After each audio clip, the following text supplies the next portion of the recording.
లేనిదేనే ఉండలేనయ్యా. ప్రతి ఒక్కరు దేవుని స్తుతిస్తూ పాడదాం. యేసయ్యా నీ కృప నాకు చాలయ్యా,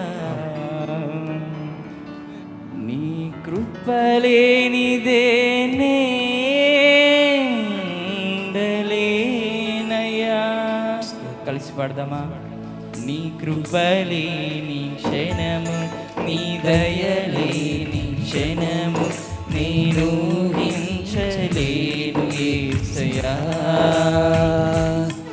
నీ కృప లేని క్షణము, నీ దయలేని క్షణము నేను ఊహించలేను. రెండు కరములు ఎత్తి చెప్తామా? యేసయ్యా అని. యేసయ్యా నీ కృప నాకు చాలయ్యా. అవును ప్రభువా, నీ కృప లేనిదే నేనుండలేనయ్యా. యేసయ్యా నీ కృప నాకు చాలయ్యా, నీ కృప లేనిదే నేనుండలేనయ్యా. నీ కృప లేని క్షణము, నీ దయ లేని క్షణము నేను